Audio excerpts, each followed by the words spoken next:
The Founders and Equal Opportunity.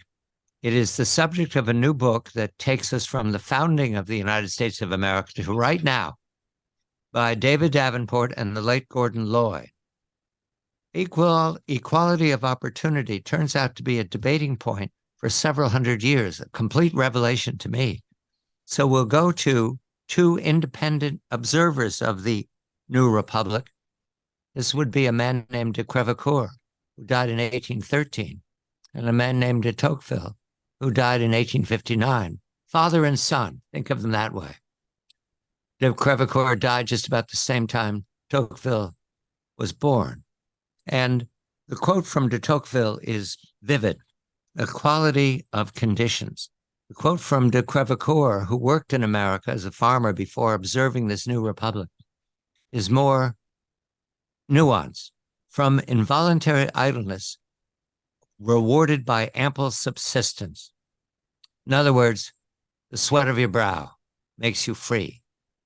David Davenport is here to help us understand what the founders believed was their achievement, what the conditions were around them in the 18th century that they meant to found a new republic to help the people who lived there get free of in Europe.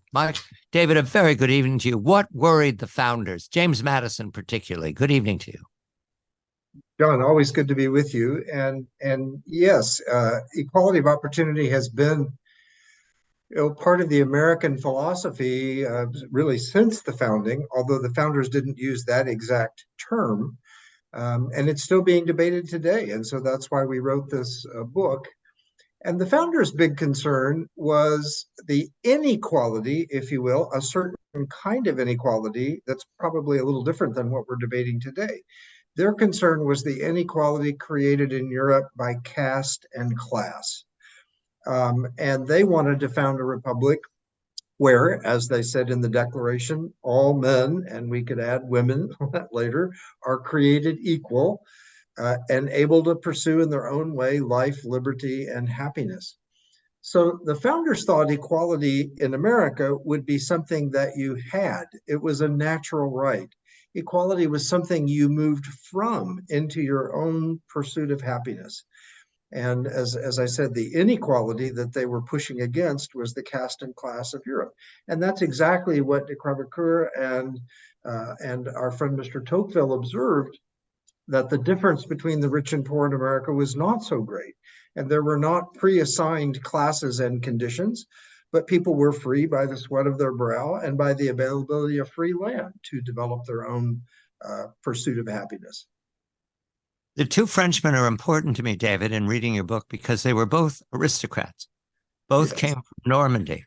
And so they were disposed to live in a world of elitism. And yet their experience in America, de Crevecoeur much longer than de Tocqueville, gave them to understand that Americans were acting in a way that they weren't familiar with. It didn't exist in Europe. Now, the threat, of course, was James Madison. David does us the favor of telling us what Federalist paper. Number 10, what did he discover what is in number 10 that worries Madison and the other founders? Madison, especially, and as you say, the other founders were worried about having small groups of people, or even the majority of people, impose themselves on others. And so Federalist number 10 tries to set up a way in which there can be both liberty and equality. There can be both a system that protects majority rights through the Republican form of government, but it also protects minority rights. And that's the kind of equality that Madison and the founders thought could be defended and protected by the Republican form of government, not the monarchy. And at the other extreme, not pure democracy. The founders were very suspicious of pure democracy, but the Republican form would allow the protection of both majority and minority rights, and thereby protect equality. So equality of opportunity was meant to say there are no superior creatures here. You all have a chance to make something of yourself. That was possible because of the understanding of America as free land, or land to be developed. Later Yes. on, we'll have the West, but initially it was to the Appalachian Mountains. Did that free them? Did they talk about that the way they do later in the 19th century? Free land.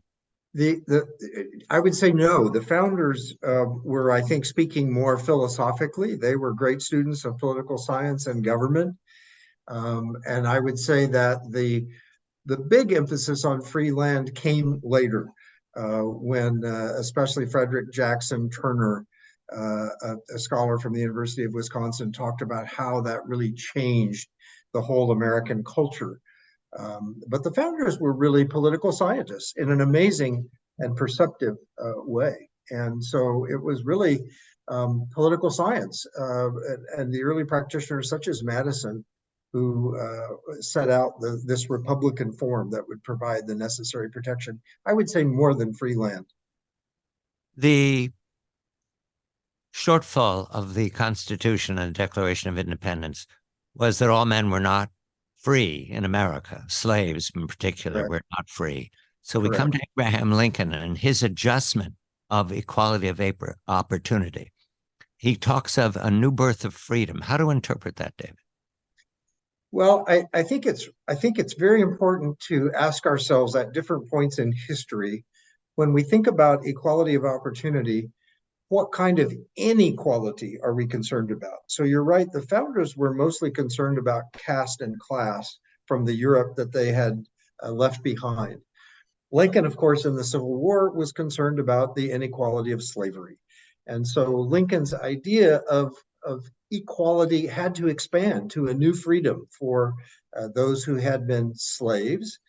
And an amendment was passed, the 13th Amendment, to guarantee that, and other amendments to guarantee voting rights and so forth for slaves.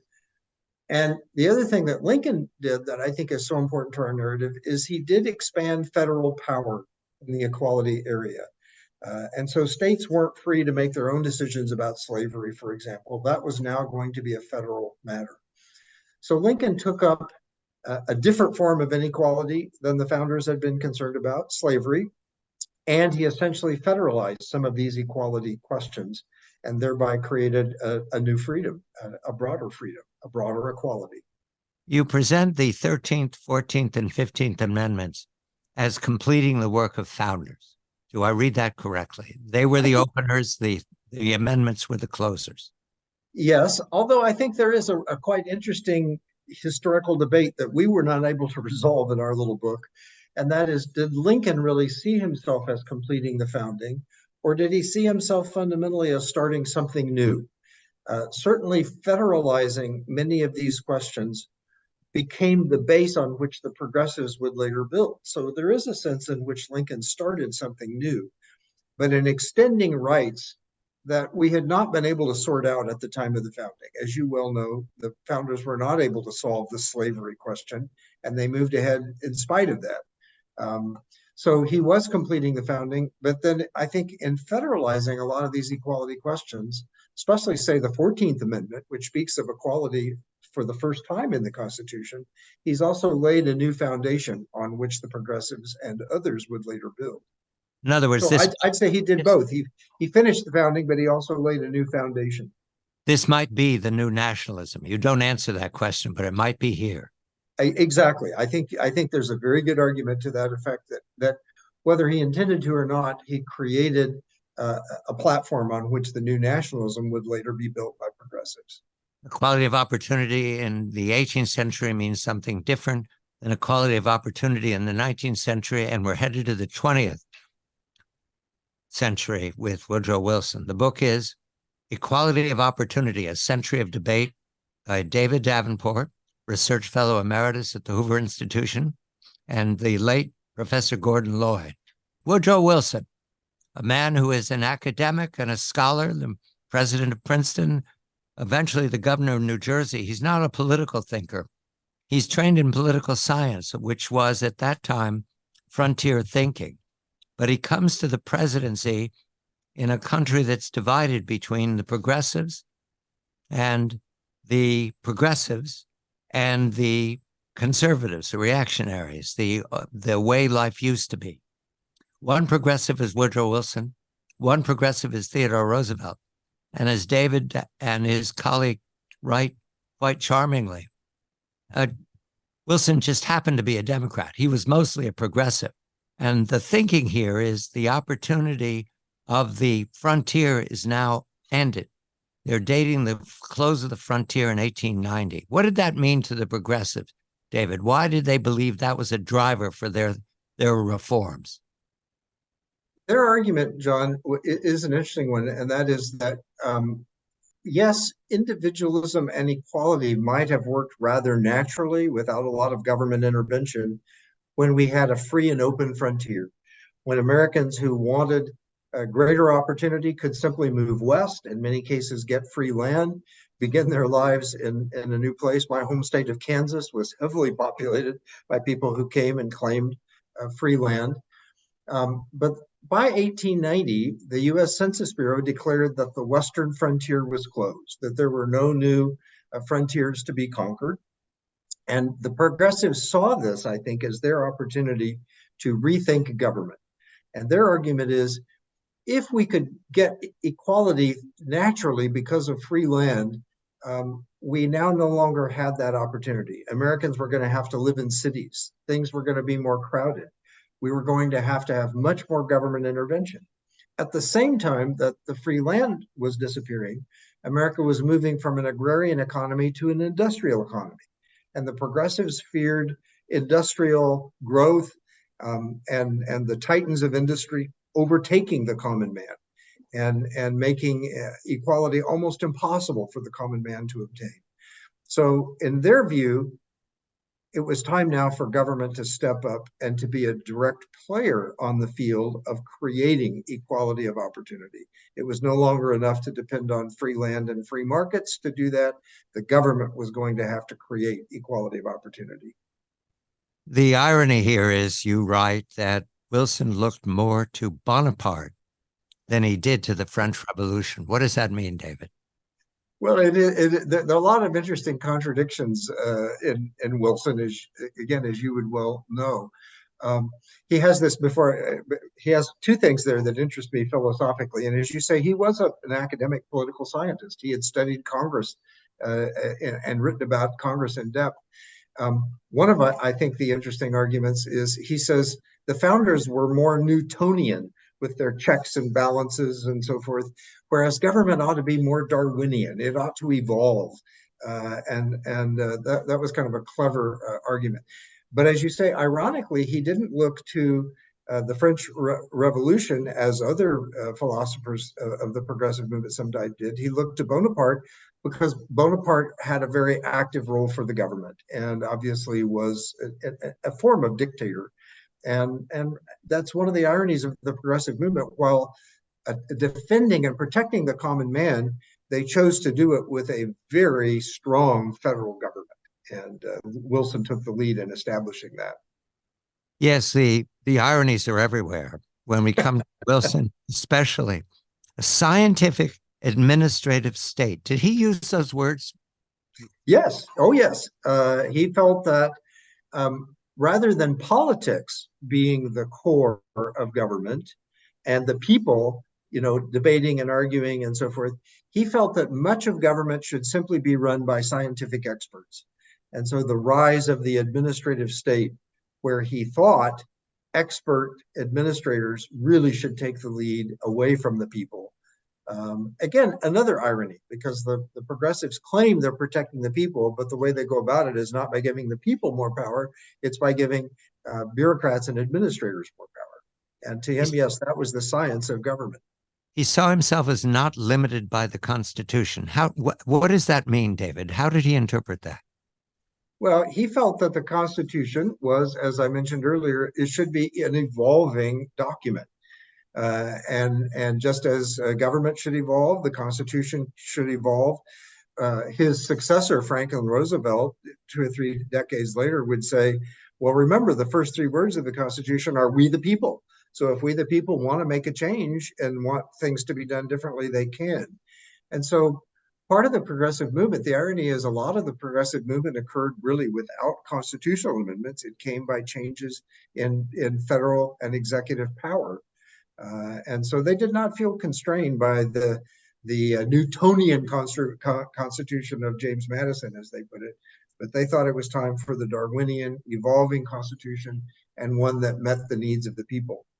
Yes, but they did take on the amendments, and I had never associated all of these with Wilson. Yes. I see Yeah. it's his time, the 16th, 17th, 18th, and 19th.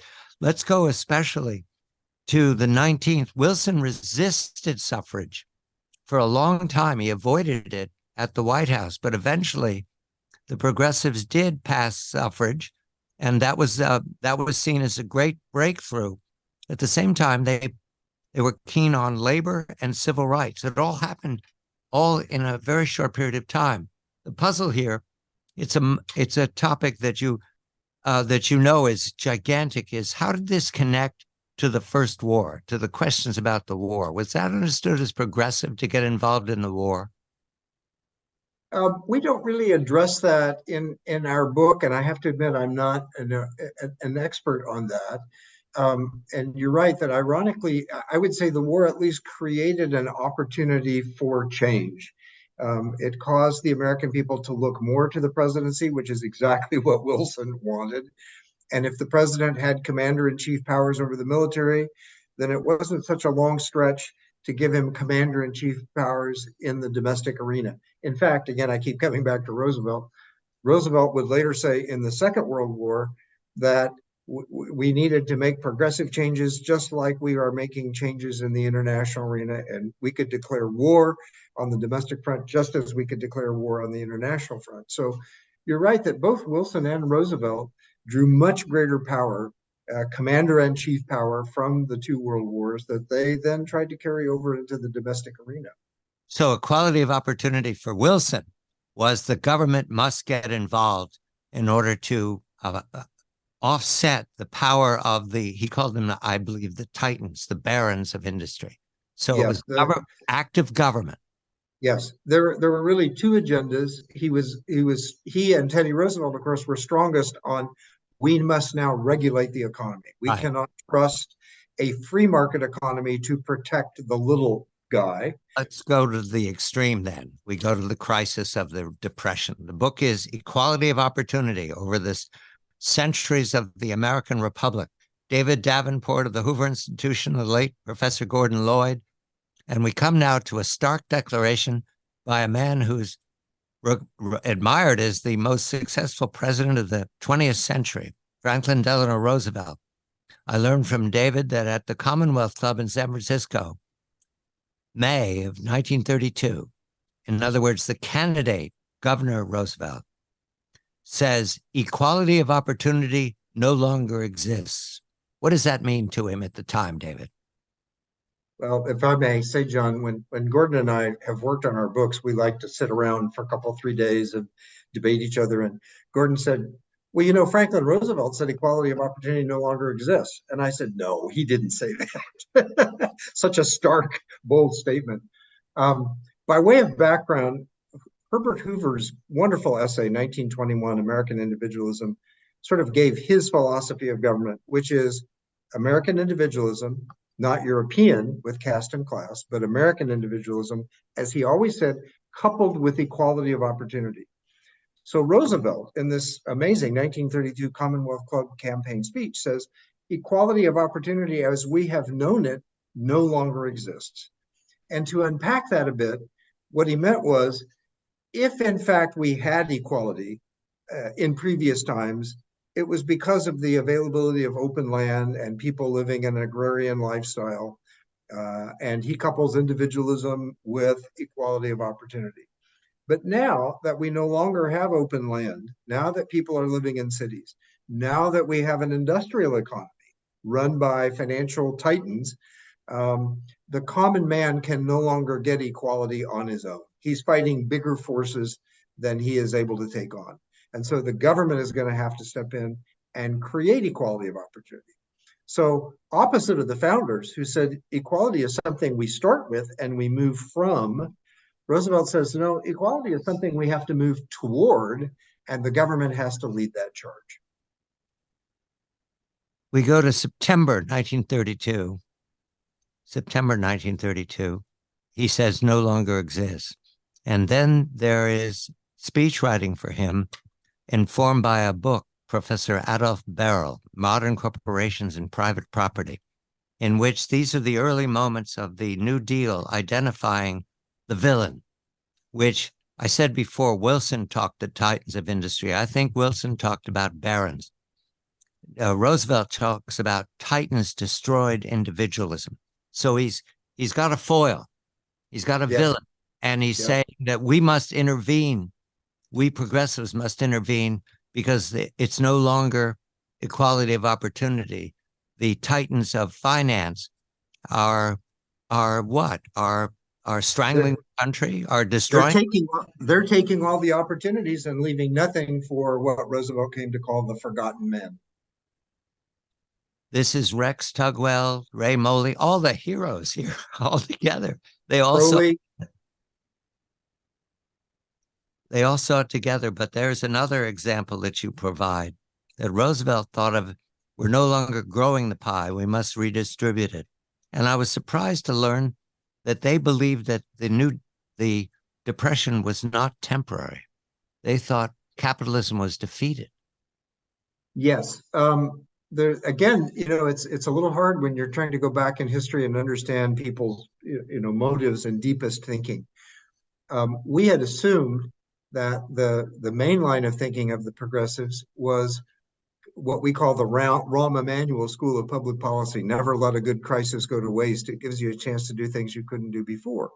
So we kind of assumed that what the progressives were thinking was, well, the Depression actually gives us an excuse, an opportunity, a crisis, and we can turn toward progressive ideas more readily in this kind of crisis. But then we discovered this second strain of thinking among Roosevelt's chief economic advisors, that capitalism had sort of run its course. And Roosevelt himself will say in speeches, we don't need more factories and we don't need more businesses. We need to better manage the things that we already have.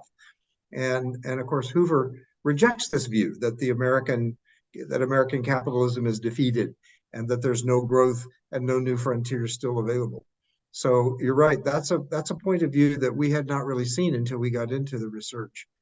But many of his key economic advisors worried about that prospect.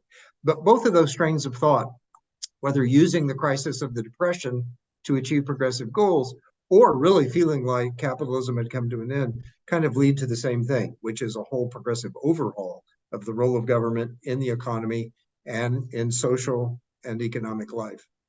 To use the metaphor of medicine, FDR believed that this condition, the fact that capitalism had passed its zenith, needed radical surgery. Hoover said not.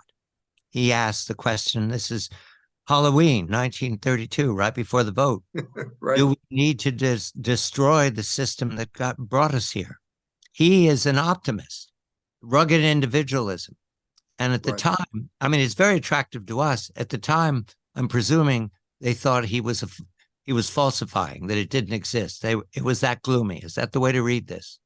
Well, yes, and certainly that's how historians have read it. And frankly, Hoover was not a great public speaker. He was not able to project a lot of optimism and confidence in his addresses.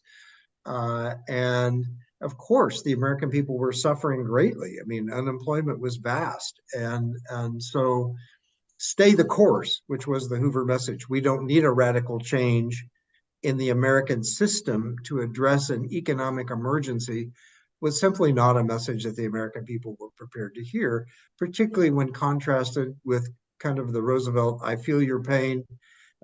Roosevelt himself, by the way, didn't have a lot of specific plans about what to do about the Depression.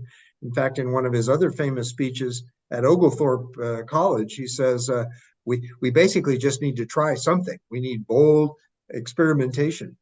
And so, yes, that then became the caricature of the two candidates, and certainly historians have piled onto that.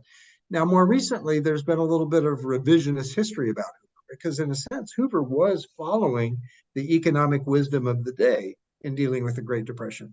But of course, Roosevelt had a far sunnier disposition and a more hopeful message, and won the election handily. The tragedy and the trauma of the assassination of President Kennedy. Lyndon Baines Johnson is now president. I am a Roosevelt New Dealer. The speech, January 8, 1964, which the president declares war on poverty. At this point, where is equality of opportunity in LBJ's mind as he makes that speech? You know, although Johnson did describe himself as a Roosevelt New Dealer, and he was one of Roosevelt's key leaders in the Congress, you can make the case that Roosevelt's main accomplishment for the forgotten man was Social Security, which, again, you can make the argument is really more a form of insurance. The government is taking your and my money, investing it, and giving it back to us. Johnson thought it was time to be far bolder. And of course, the context of the 60s is far different. We're not in a Great Depression as we were in the 30s, but this was a time when the American economy was really strong. And Johnson thought this was a chance to really accelerate what the government did in the equality field, not so much on regulating business as the early progressives had done, but by enacting social and economic programs to help the disadvantaged.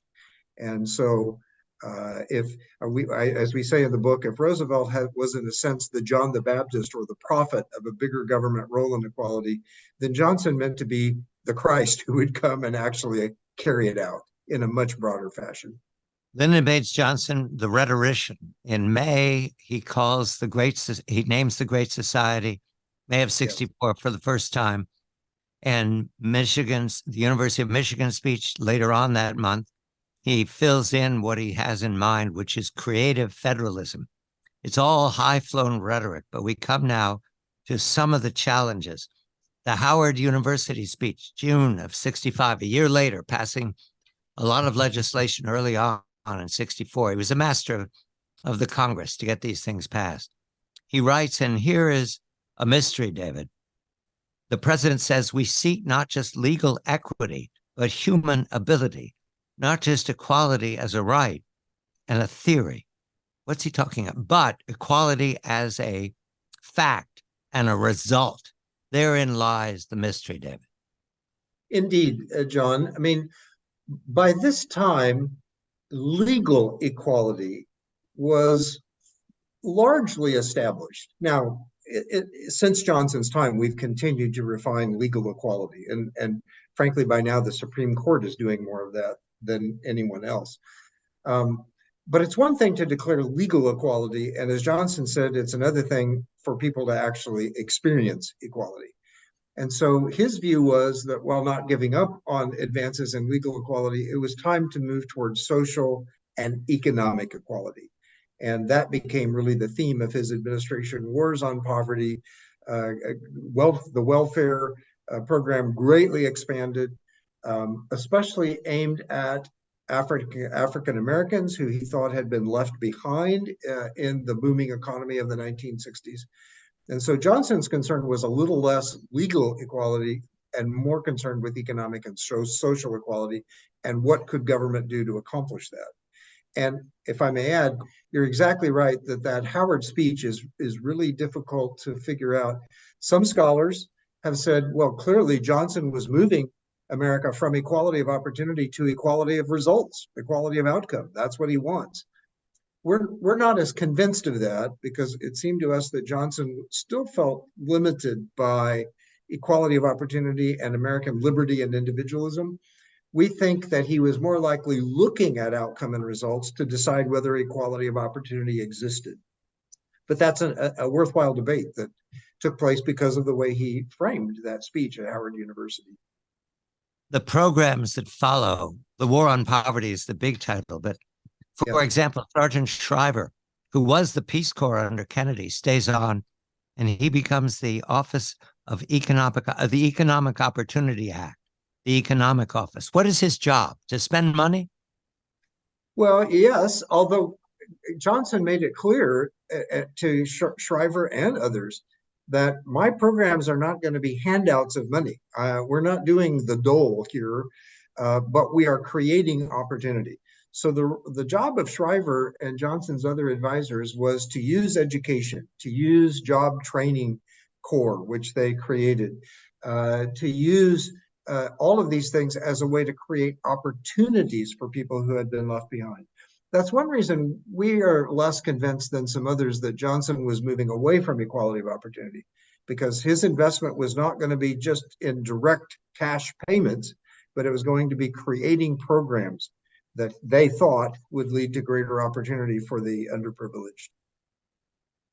At the very least, David, because in reading your book and reading these quotes, there was a confusion at the time as to what Johnson was saying.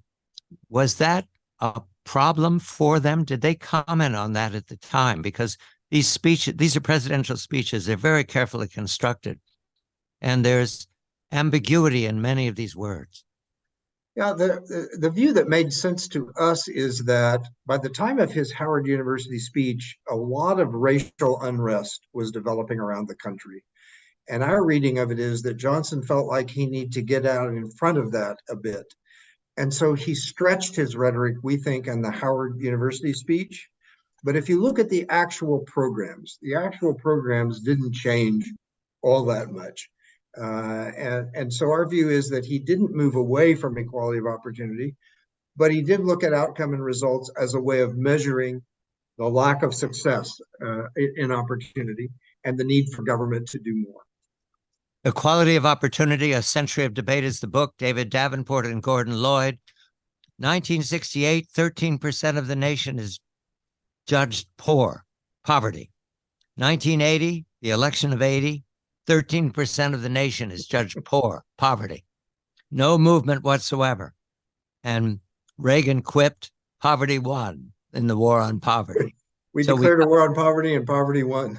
Poverty won. God, he was quick. However, he did have a vision of what he wanted to achieve. And it was not the spending, but the opportunity. He was keen on that.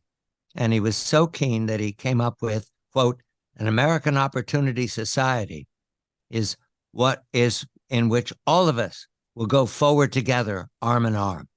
Was that convincing to the Congress? Did that work, David? Well, his whole package, well, first of all, Reagan was the first president that really pushed back toward the founders' view of equality, which is it's the role of government to get out of the way and let individuals have their own equality. But government, his approach to that was to try to beat back government regulation, reduce taxes, put more money in individuals' pockets so that they could make more choices. And so it was a large economic package of things that Reagan wanted to implement that he thought would raise all ships, including those who were unemployed, those who were poor. So rather than targeting groups, as Johnson had done, he said, let's try to raise all ships and create more opportunity for everyone, including the poor. And frankly, the Congress was not as helpful because he ended up with some larger spending problems because they wouldn't make the cuts that he wanted to make. And so he was not able to accomplish everything he wanted to. But I think he did rhetorically, if not actually, really change the equality conversation back to the sort of thing that the founders were interested in, which is equality is something that people ought to be able to enjoy on their own rather than have government attempt to create. And Reagan was very clear that he thought that Johnson's approach of trying to have government plan how people would be brought out of poverty was just something government wasn't very good at, for one thing, and wasn't the right thing to be doing in a free society. The zeitgeist had changed profoundly by 1980. Yes. You mentioned Charles Murray's book, Losing Ground. And you mentioned that New Deal liberalism was a spent force. Reagan's counter-revolution, as you call it, did it also come to being a spent force here in the 21st century? Is that what we're living through, Dave?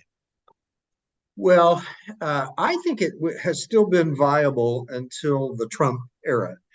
And of course, the emphasis now for conservatives has changed very dramatically since the Trump era.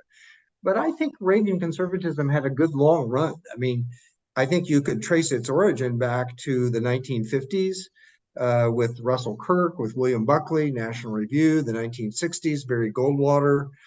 Reagan's own coming out and coming of age was his own speech in the Goldwater campaign.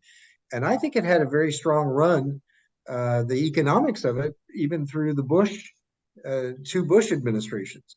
And I think it's only been since Trump that we've fallen on times where the Reagan approach is just not as well regarded. Spending, spending, spending. So it's the other side of COVID now. What? Yes. What of the word equality? How did it turn into the word equity? What does that mean? You know, one of the ironies, John, is we thought we were writing a kind of a history book in a sense about an important American term of philosophy, American philosophy, and to trace it through the years. And suddenly, while we were working on the book, Black Lives Matter, social justice movements, equality in the air, businesses attacked, the arts attacked, everything attacked if they're not following strictly rules about equality and equity. This term equity comes out of nowhere to be used in some cases alongside equality, in some cases to replace equality. We think we know what equality of opportunity means. We're not sure what equity means, to be honest. I mean, if you look it up in the dictionary, it has to do with investing. And I'm not sure the people who use the term equity have given us a clear understanding of it, but it certainly has become popular. It seems to be, at the very least, a stronger marketing term than equality.